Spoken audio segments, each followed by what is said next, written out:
Texas nights are something else entirely. In the daytime, that small town looked bright and alive. But as soon as the sun set, the atmosphere changed. Thousands of stars glittered in the sky. Yet on the ground, there was such a deep silence that you could get startled by the sound of your own footsteps.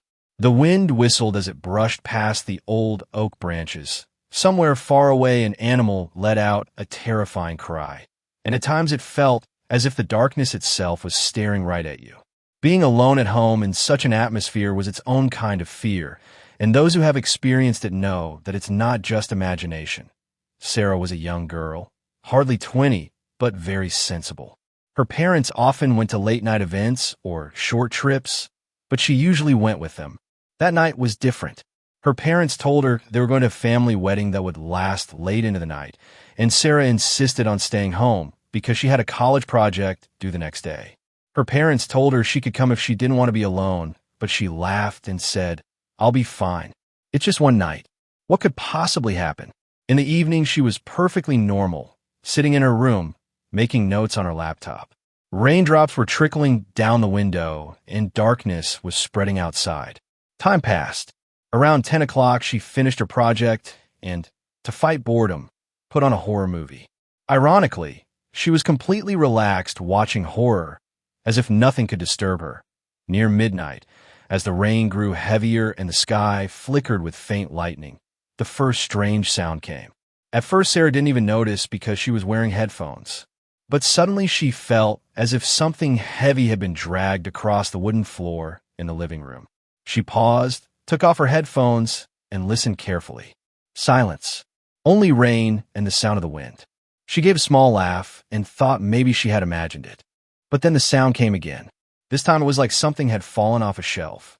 Startled, she immediately went downstairs.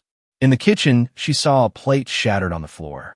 What shocked her was that the plate had been on a sturdy shelf among other dishes. It couldn't have fallen by itself. The windows were locked from the inside, and there were no signs of anyone outside. Sarah calmed herself, telling herself maybe the plate hadn't been placed properly. She went back upstairs and locked her bedroom door. She was about to play the movie again when she heard a knock. A clear knock. Once on the bedroom door, then a second time. On the third knock, it turned into a scratch, like someone dragging long fingernails across the wood. Sarah's heartbeat quickened. She stared at the door for several minutes. Then, gathering her courage, she slowly unlocked it. When she opened it, only the dark hallway stared back at her, empty, silent, with only the rustle of the wind outside. No one was there. She immediately went back inside, locked the door, and sat on the bed, but now she wasn't calm. She clutched her phone tightly, repeating in her mind, "It's just my imagination." That's when she heard a faint rustling from under the bed, like someone crawling on the floor. She froze. Moments later, a whisper came right next to her ear, so soft only she could hear it. "You're not alone." Sarah pulled the blanket over herself and squeezed her eyes shut. Her whole body trembled. But then another whisper came, this time from under her pillow. "I'm watching you." No sound came from her throat. She wanted to scream, but it felt as if her voice had been taken away. The room grew icy cold. She could see her own breath. Suddenly, the light flickered and then turned fully on. Sarah pulled the blanket off. In the corner of the room stood a tall shadow. Pitch black, but its eyes glowed red like burning coals.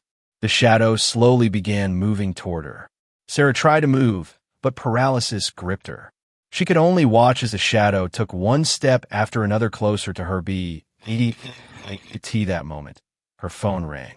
The sudden loud ringtone broke the silence of the room. On the screen was her mom's number. With trembling hands, she answered the call, and instantly the shadow vanished. The room returned to normal. Her mom's voice came through. "Honey, I don't know why, but I felt something strange, like you needed me. Are you okay?" Sarah didn't answer. She just held the phone to her ear, shaking that in the morning when her parents returned, Sarah didn't share anything. She wanted to ignore it all. But when she went near her wall, she saw deep scratch marks there, as if someone had dragged long nails across it. This day. Sarah says that when she's alone at night, she can still hear faint breathing from under the bed. Sometimes she thinks that if her phone hadn't rung that night, she might not be alive today. Story 2. David was a university student, about 22 years old.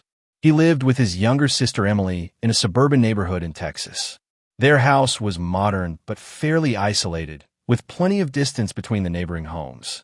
Their parents often went away on business trips, and this time they had left the two siblings alone for 3 nights. The first night was completely normal. David and Emily ate late-night snacks while watching Netflix. Emily hated horror movies, but David always teased her. "Ghosts aren't real," he would say. "It's just your imagination." Emily would laugh, but deep down, she always felt uneasy. The next night was different. Around 11 p.m., Emily heard footsteps in the kitchen. She thought it was David, but when she walked out, he was already sitting in the living room. She asked, "Were you in the kitchen?" David calmly replied, "Nope, haven't moved." Emily tried to convince herself it was nothing. But minutes later, both of them clearly heard footsteps on the stairs. The creaking on the wooden steps was unmistakable. David immediately got up, switched on the lights, and checked the stairs. No one was there. "Must be the wind," he told Emily, though his voice carried doubt. To 1 a.m., when they had gone back to their rooms, Emily shut her bedroom door and lay in bed. She couldn't sleep because she heard faint humming in the hallway, like someone softly humming a tune. The sound stopped right outside her door. Her heart pounded. She worked up the courage to reach for the doorknob, but the moment she touched it, the humming stopped. Outside, there was no one at the same time. David called out from his room. "Emily, was that you?" She quickly answered, "No, I thought it was you." They exchanged uneasy looks, then returned to their rooms. That's when the real horror began. Emily noticed something in the tall, standing mirror in the corner of her room. It looked like a tall, dark, blurry figure standing there. She rubbed her eyes and looked again. Nothing. But when she turned her back, the shadow in the mirror seemed to move again. Terrified, she pulled her blanket tightly over herself, trying to force sleep. Meanwhile, David was having his own unsettling experience. He clearly heard his doorknob slowly turning, as if someone was trying to come inside.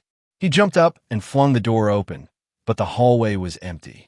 He went back, grabbed his phone to call his parents, but his phone had no signal at all. Around 3 a.m., Emily screamed. David rushed to her room. Emily was curled up in the corner, trembling. "Someone was in my room. He was standing right next to my bed," she whispered. David turned on the lights, but the room was empty. Emily pointed at the mirror and said, "He came from there. I saw him in the mirror first." David tried to calm her, saying it was just a bad dream. But when he approached the mirror, his own reflection disturbed him. It was moving with a 1-second delay, as if it wasn't really him, but something else imitating him. Horrified, he quickly covered the mirror with a blanket. The siblings decided to stay together. They moved to the living room, turned on the TV to have some background noise, and tried to calm down. But the TV flickered, the screen turned to static, and suddenly a black figure appeared inside it. It was exactly as Emily had described, tall, dark, with glowing eyes. David instantly turned the TV off. Now the whole house was filled with strange noises, footsteps upstairs, doors slamming shut, whispers echoing through the hallway. Emily kept repeating, "David, I don't want to stay here anymore. Please, let's go outside." But outside was a raging storm, heavy rain, and flooding roads. It was too dangerous. Then they saw it, wet footprints forming on the stairs. Step by step, they appeared, though no one was visible. The prints slowly descended the staircase toward the living room. David grabbed a baseball bat, though he knew deep down this wasn't human. The footprints stopped right in front of them. Emily let out a scream, because she clearly saw a tall figure standing there. A black shadow, with glowing eyes fixed directly on them. David swung the bat, but it passed straight through as if the figure was smoke. The shadow slowly stretched out a hand toward Emily. The room temperature dropped suddenly, freezing cold. Emily felt like her breath was being stolen. David grabbed a flashlight from the table and shined it toward the figure. The moment the beam hit it, the shadow vanished. Silence returned. But in its place, deep claw-like scratches were left carved into the wall. By morning. When their parents returned, the house looked normal. But the deep scratches in the living room wall were still there. Emily tried to tell their parents, but David stopped her. He knew no one would believe them. From that night on, the siblings never stayed in that house alone again. And even today, whenever someone asks David if ghosts are real, the same fear flickers in his eyes. All he says is, "You don't want to know the truth." Story 3. Michael and Rachel were a young married couple who had moved from the UK to Texas. Their dream was to buy a big and beautiful house where they could begin their new life. They found an old but spacious mansion that had been empty for a long time. The locals told them that the place was cursed, but Michael was practical. He said, "Haunted houses are just stories to scare people. We're not kids." Rachel was a little hesitant, but with Michael's insistence, they bought the mansion. The mansion was 2 stories tall, with old wooden flooring, large windows, and dense trees all around. In the daytime, it looked like a dreamy place, but at night, darkness gave it a completely different appearance. On the first night after moving in, everything seemed normal. They were unpacking boxes, setting up the furniture. At night, they were so exhausted that they collapsed straight into bed. But Rachel couldn't sleep. She kept hearing footsteps, as if someone was walking on the upper floor. She woke Michael, but he said, "It's an old house. Wood expands, floors creak. That's all." Rachel reluctantly forced herself to close her eyes. The next day, Rachel noticed that some rooms felt strange, especially the attic and the basement. The moment she stepped into the attic, a strange odor surrounded her, like damp earth and burnt wood. She couldn't stay long in the basement at all because the temperature there was much colder than the rest of the mansion. On the 3rd night, something disturbing happened. Rachel went to the kitchen to drink water. As soon as she shut the fridge, she saw someone standing in the hallway, a tall, dark shadow, just a silhouette. She called out to Michael, but when she blinked and looked again, the shadow was gone. Michael told her it was probably her exhaustion and imagination. But then things began to escalate. Doors would slam shut on their own, lights would flicker, and at night they found scratches on their bedroom door, as though someone had clawed it. One night Rachel felt someone standing right beside her bed. She shook Michael, but he was in deep sleep. When she opened her eyes, at the foot of the bed stood a black figure, head lowered, completely motionless. Rachel screamed. Michael jumped up, but the figure had already vanished. The next day, Michael decided to investigate. He went up to the attic and found an old trunk. Inside were dusty clothes, some toys, and a diary. The diary belonged to a girl who once lived there with her family. But the last entries were disturbingly dark. "He is here. He watches me from the mirror. He doesn't let me sleep. He says I belong to him." On the final page, only one sentence was written: "Don't look into the mirror at night." That night, Michael grew curious and deliberately stared into the old ornate mirror in the living room. At first, everything seemed normal. Then he noticed that the reflection was moving a little out of sync. Suddenly, the reflection smiled even though Michael hadn't. His heart pounded. He immediately covered the mirror with a blanket. Rachel insisted they should leave the house, but Michael was stubborn. He said, "We can fix this place. We can fight this nonsense." But that same night, while they were sleeping, Rachel felt someone pulling her hair. She sat up, but no one was there. Michael was still asleep. When she shook him, he mumbled in his sleep, "He's watching us." The 4th night was the worst. They both heard violent pounding on the bedroom door, like someone was knocking with full force. The door began to shake. Michael grabbed a bat, but suddenly the door opened on its own. The hallway was completely empty. Then, all at once, the whole house turned freezing cold. At the end of the hall, they saw a tall shadow standing there. Slowly, it began moving toward them. Rachel clutched a Bible and began praying loudly. For a moment, the figure stopped, but then it vanished. Before disappearing, however, its red eyes locked onto them, like a warning. The next morning, Michael finally admitted the place wasn't safe. They immediately began packing. But as they sat in the car to leave, Rachel looked up at the top window of the mansion. Behind the curtain stood the same black figure, watching them. Michael and Rachel never returned to that house. They sold the mansion immediately. But to this day, the townsfolk still say that if you pass by it at night, you can see red eyes glowing in the windows. Story 4. Edward was a middle-aged man who had moved from the UK to Texas because he wanted a peaceful life. He always said that big cities were filled with noise and chaos, and he longed for quiet. He bought a small but cozy house in a corner of town. The house itself felt safe, but the one directly across from it was different. That it was an old Victorian-style house, its windows always shut tight. The curtains were dusty and dark. Even during the day, the place seemed drowned in shadow. On Edward's very first night after moving in, he noticed how unusually silent that neighbor house was.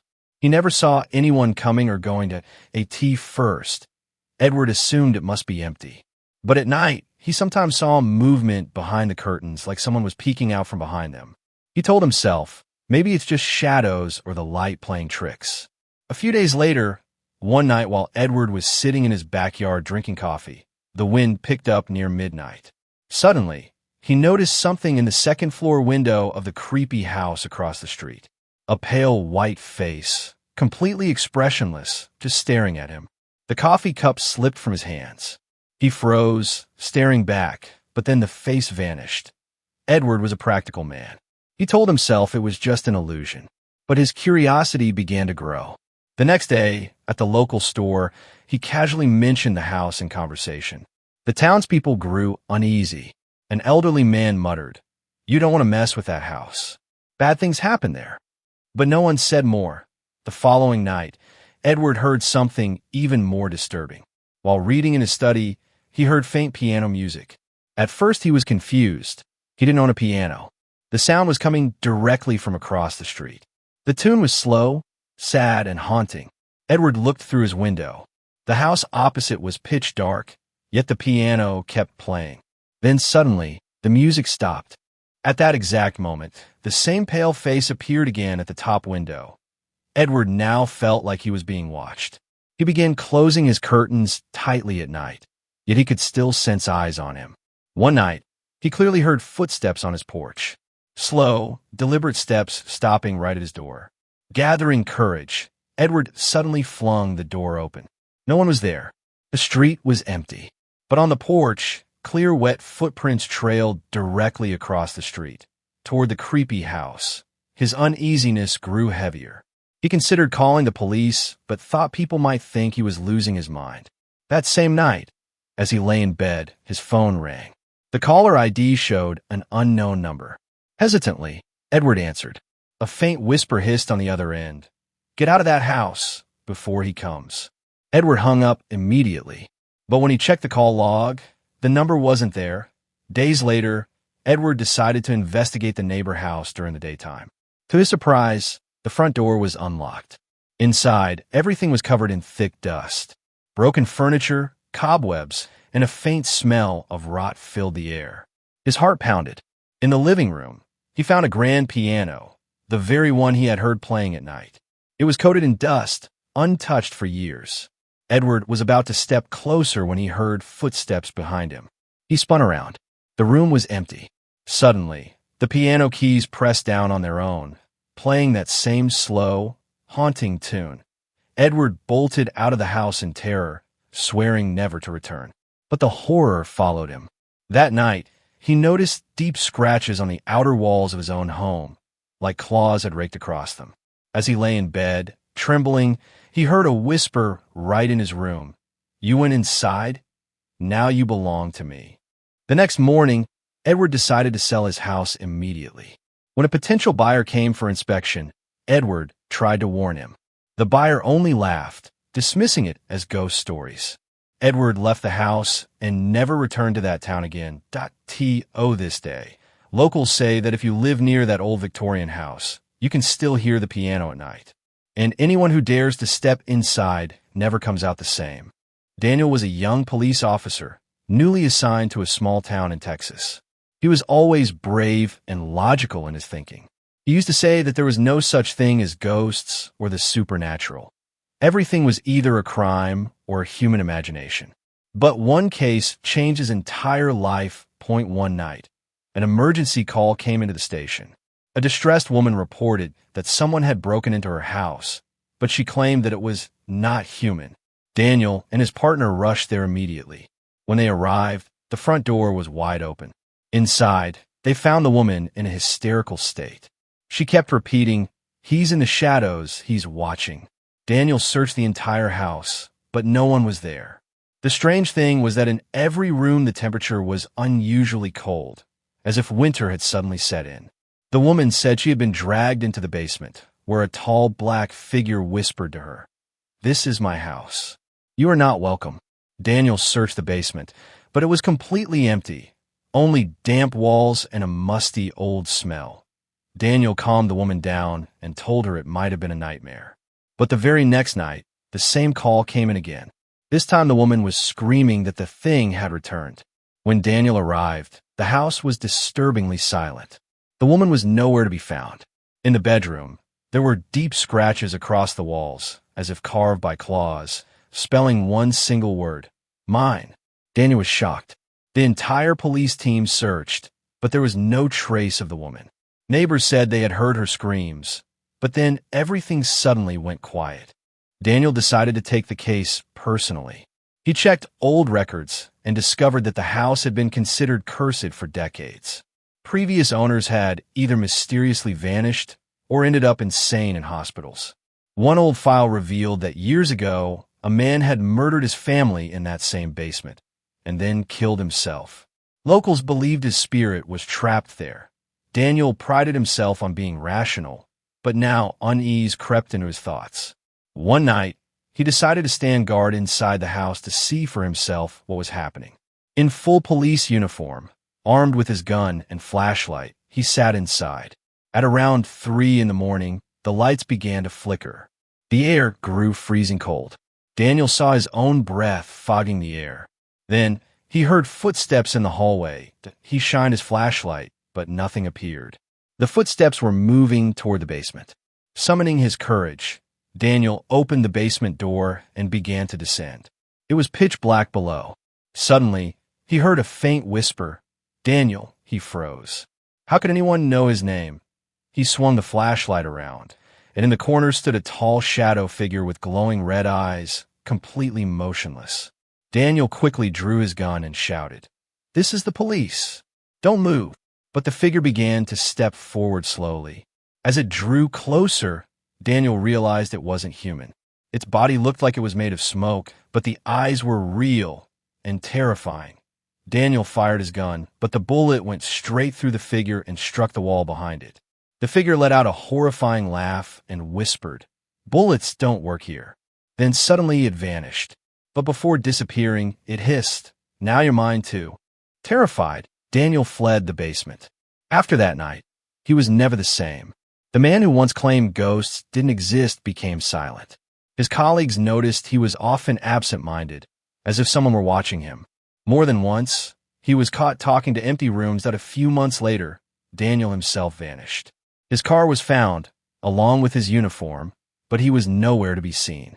The last known location traced back to that cursed house. Locals say that even today, if you go into the basement, you can faintly hear a police radio crackling, like an officer still trapped down there.